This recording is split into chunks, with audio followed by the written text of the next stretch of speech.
जन्म के पश्चात बालक जब पहली बार अपने नेत्र खोलता है तो उसका मन उत्सुकता से भरा होता है कि ये संसार क्या है, उसे क्या दिख रहा है। ये उसके जीवन का नया आरंभ होता है। परंतु जैसे हम धीरे धीरे बड़े होने लगते हैं, अनुभव अर्जित करते हैं, हमारे मन की उत्सुकता, हमारे जीवन का चाव होने लगता है।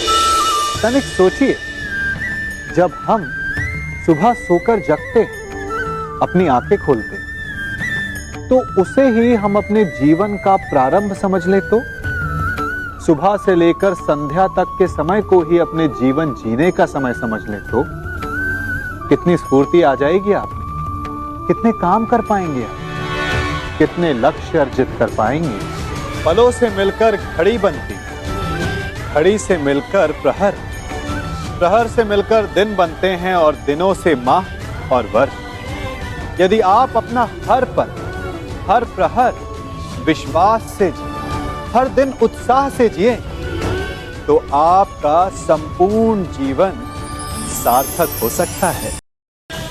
मनुष्य अपना जीवन विश्वास पर जीता है, परंतु विश्वास किसका? तनिक सोचिए, किस पर विश्वास है आपको?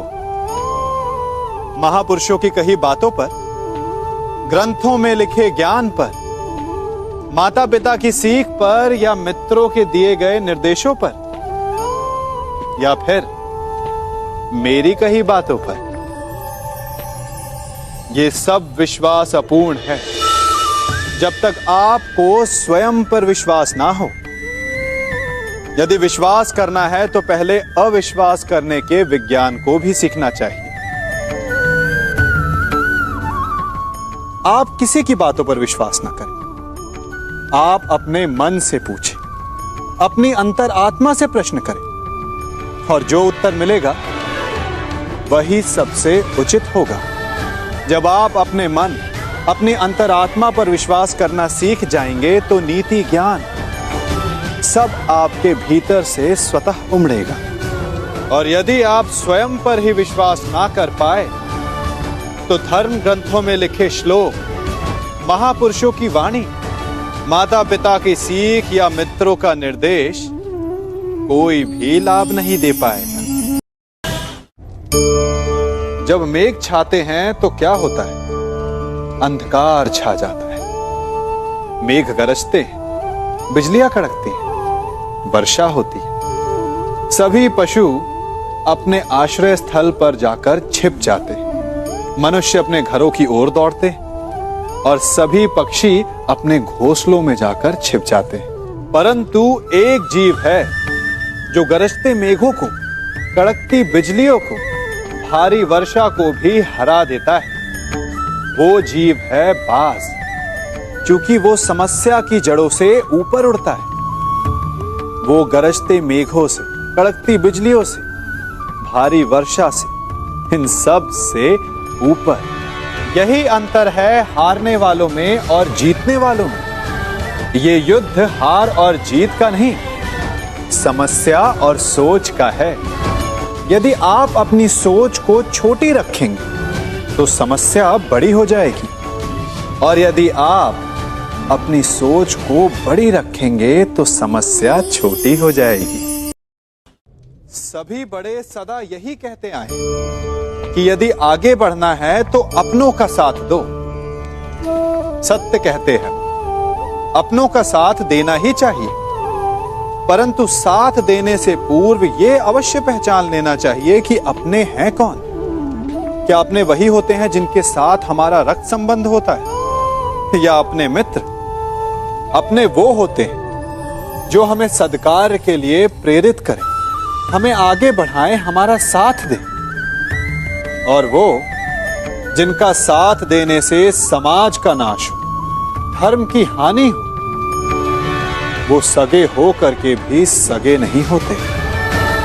इसलिए जब अपनों की परिभाषा का चुनाव करें तो उन्हें अपना माने जो आपका साथ दे, उन्हें नहीं जो हमें अज्ञान के मार्ग पर ले जाएं।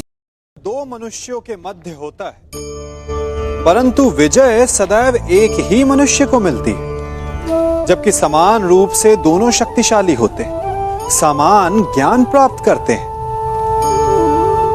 कारण दो प्रकार के लोहे होते हैं, एक ठंडा, एक गर्म। कभी सोचा है लोहकार लोहे को लोहे से ही काटता है, परंतु सदैव ठंडा लोहा ही गर्म लोहे को काट पाता है। और यही नीति मनुष्यों पर भी लागू होती है। जब युद्ध होता है तो जिसके मन में ईर्ष्या होती है, जलन होती, आक्रोश होता है, वो गर्म लोहे के समान। और जिसका मन शांत होता है, जिसका मन संयम से बंधा होता है, वो ठंडे लोहे के समान है। और वही ईर्ष्या और द्वेष नामक गर्म लोहे को काट सकता है। इसलिए यदि जीवन के संग्राम में विजय प्राप्त करनी है तो अपने मन को शांत रखें, क्योंकि गर्म लोहे की भांति ईर्ष्या और क्रोध जैसे भाव को रखने वाला मनुष्य सदैव शांत स्वभाव के मनुष्य के समक्ष निर्बल है। शक्ति ईर्ष्या और क्रोध में नहीं, शांति और संयम में है। सीमा एक रेखा ही नहीं, एक परिभाषा भी है। सीमा हर किसी की होती है, प्रेम की, धैर्य की, मित्रता की और शत्रुता की भी। और जो सदैव सीमा में बंधे रहते हैं वो सामान्य मनुष्य बनकर रह जाते हैं, परंतु जो समय आने पर सीमा तोड़ देते हैं वही भविष्य बनाते हैं, क्योंकि सीमा केवल आपको मर्यादा में नहीं रखती, आपको बांधती भी है। अब ये आप पर, मुझ पर, हम सब पर निर्भर करता है कि ये जाने कौन सी सीमाएं हमें बांधती हैं और कौन सी सीमाएं शक्ति के नए मार्ग समक्ष लाती।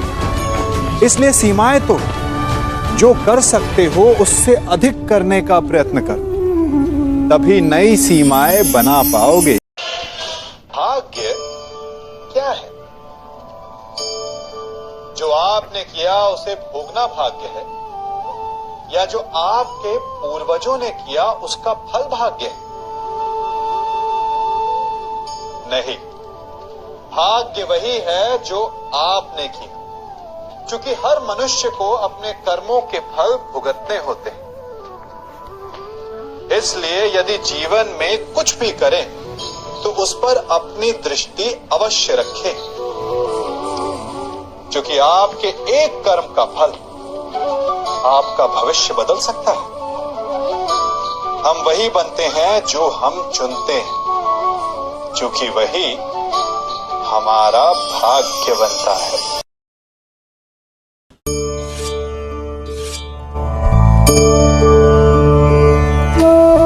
आप सोच रहे होंगे कि मैं क्या कर रहा हूं।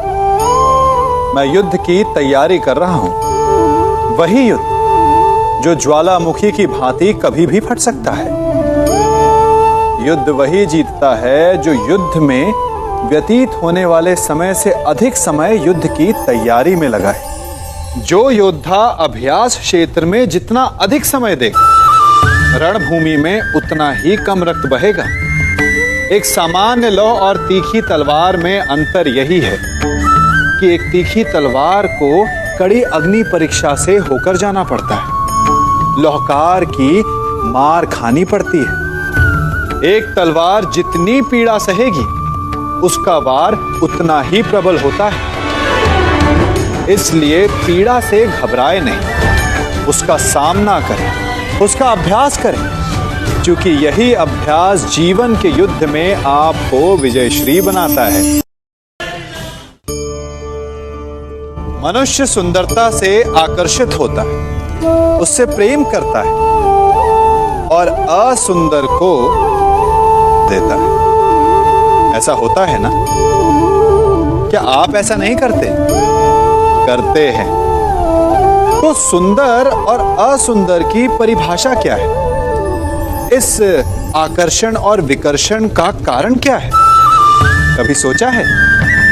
कभी सोचा है कि जिससे आप प्रेम करते हैं जिसके प्रति आप आकर्षित होते हैं, अचानक से उसके लिए मन में वितृष्णा आ जाती है, और जिसके प्रति घृणा होती है उसके लिए एकाएक आपके मन में प्रेम उमड़ आता है। कारण है दृष्टिकोण। क्योंकि सुंदरता आपके मन में होती है, आपके सोच में होती है, आपके दृष्टिकोण में होती है। इसीलिए किसी को कीचड़ में खिला हुआ कमल सुंदर लगता है, और किसी को निर्मल चंद्रमा में भी कलंक का धब्बा दिख जाता है। यदि आपको सुंदरता अनुभव करनी, हर पल आनंद में रहना है, तो अपने दृष्टिकोण को सुंदर बनाएं, और अपने आप सब कुछ सुंदर बन जाएगा।